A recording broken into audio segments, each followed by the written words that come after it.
लक्ष्मी जी की 2 बहुएं थी, सुमन और राधिका, और 2 बेटे, अजय और सुशील। लेकिन लक्ष्मी जी के बहू बेटे उनको अपने साथ रखने को तैयार नहीं थे। बहुओं के तेज स्वभाव के चलते लक्ष्मी जी को अपना ही घर छोड़कर एक किराए की कोठरी में रहना पड़ रहा था। कुछ दिनों से उनके बेटों ने उन्हें पैसे देना भी बंद कर दिया था।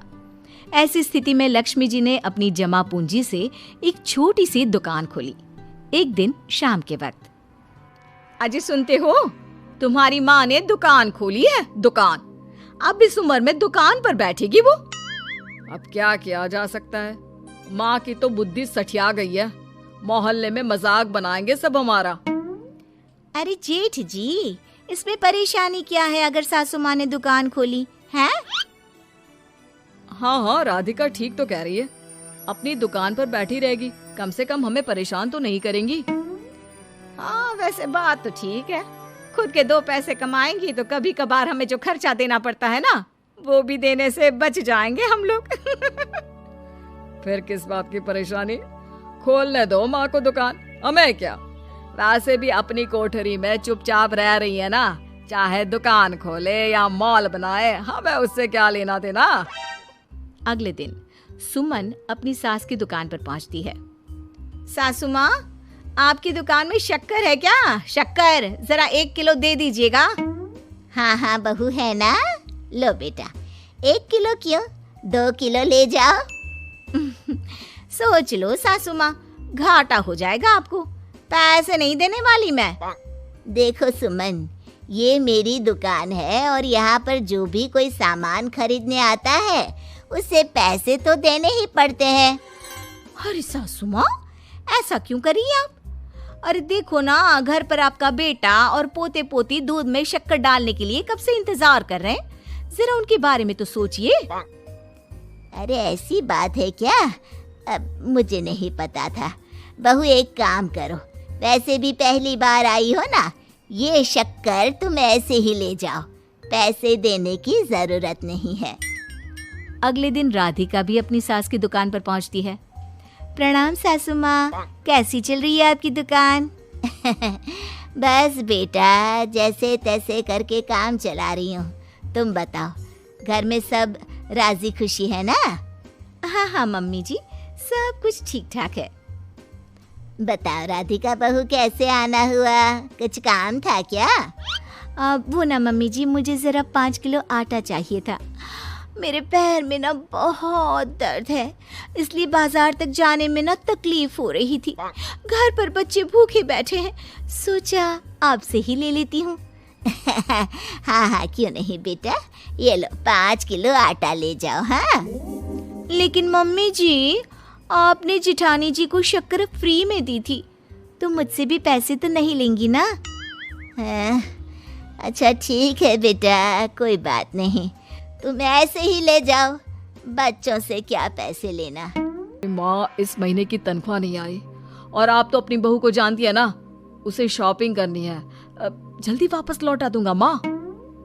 ठीक है बेटा, ये लो 500 रुपए, लेकिन देखो कुछ दिनों में वापस दे देना, मुझे अपनी दुकान के लिए माल भी तो खरीदना है।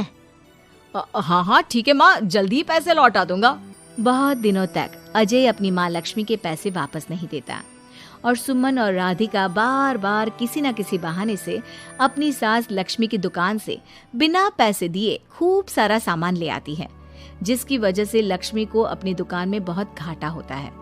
फिर एक दिन जब राधिका सामान लेने के लिए लक्ष्मी की दुकान पर पहुंचती है, सासू माँ, जरा वो 1 किलो दाल तो देना।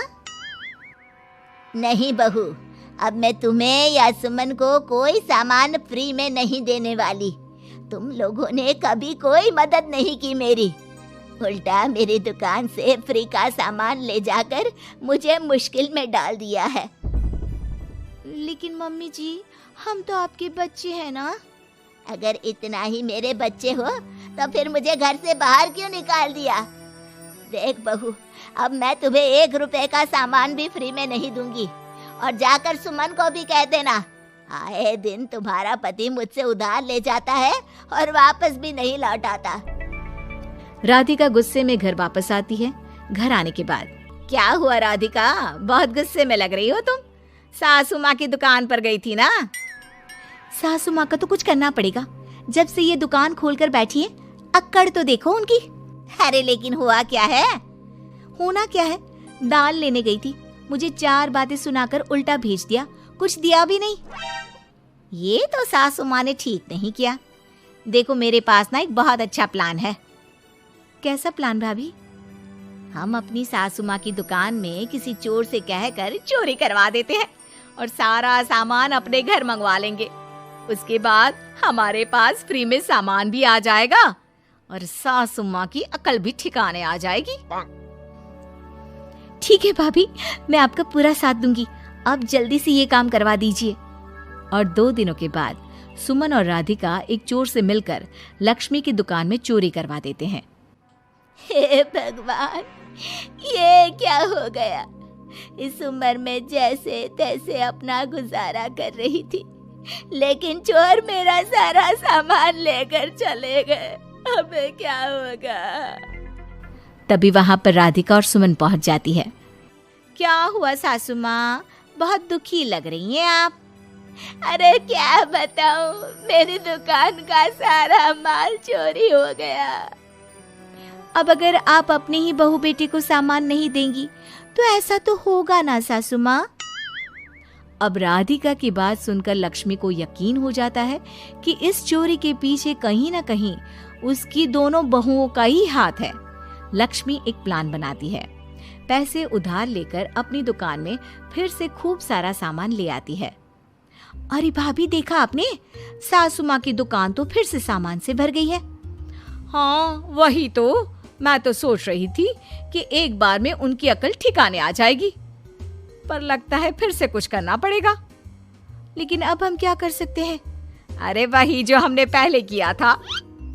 इसका मतलब फिर से चोरी करवाएंगे? हाँ, उसके बिना हमारा काम कैसे चलेगा? और इस बार चोरी करने हम दोनों चलेंगे, कुछ नहीं छोड़ेंगे उनकी दुकान में। सुमन और राधिका दोनों मिलकर लक्ष्मी की दुकान में चोरी कर लेती हैं और सारा सामान चुपचाप अपने घर के स्टोर में लाकर रख देते हैं। लेकिन सुबह होते ही लक्ष्मी पुलिस लेकर सुमन और राधिका के घर पहुंच जाती है। इंस्पेक्टर साहब, मेरी इन दोनों बहुओं ने ही घर में चोरी की है। अरे ना ना इंस्पेक्टर साहब, ये हम पर झूठा इल्जाम लगा रही हैं। अरे हम क्यों इनकी दुकान में चोरी करने लगे? माँ, आपको शर्म नहीं आती अपनी बहू पर झूठा इल्जाम लगाते हुए? हाँ माँ, हम आपके बेटे हैं और ये आपकी बहुएं हैं, आप ऐसा कैसे कर सकती हैं? लक्ष्मी जी, क्या आपके पास कोई सबूत है? अरे इंस्पेक्टर साहब, आप इनकी बातों में मत आइए। ये हमारी माँ है और इनकी दिमागी हालत ठीक नहीं है, इसीलिए तो हमसे अलग रहती हैं। इंस्पेक्टर साहब, मेरी दिमागी हालत बिल्कुल ठीक है और मेरे पास इन दोनों के खिलाफ बहुत बड़ा सबूत है। बताइए, क्या सबूत है आपके पास? आप जरा मेरी दोनों बहुओं के हाथ पानी से धुलवा दो, फिर सब कुछ साफ साफ पता चल जाएगा। अरे हाथ पानी से धोने से क्या होगा माँ? आप दोनों मेरे सामने अपने हाथों पर पानी डालिए। जैसे ही राधिका और सुमन अपने हाथ पानी में डालती हैं, उनके हाथों का रंग लाल हो जाता है और ये देखकर सब लोग हैरान रह जाते हैं। अरे ये क्या, तुम्हारे हाथों का रंग अचानक से लाल कैसे हो गया? क्योंकि मैंने अपनी दुकान के सारे सामान पर एक तरह का केमिकल लगा कर रखा था। मुझे पता था जो भी चोरी करने आएगा वो सामान को अपने हाथों से उठाएगा और उसके हाथों पर रंग लग जाएगा। अरे माँ, आप तो बहुत चालाक निकली। इसे चालाक नहीं बेटा, बुद्धिमान कहते हैं। और जिसके तुम्हारे जैसे बहू बेटे हो, उसे थोड़ा बहुत तो अपनी अकल से काम लेना ही पड़ता है ना। शर्म नहीं आती आप लोगों को अपनी ही माँ को परेशान करते हुए? हमें माफ कर दीजिए सासू माँ, हम आइंदा ऐसी गलती कभी नहीं करेंगे।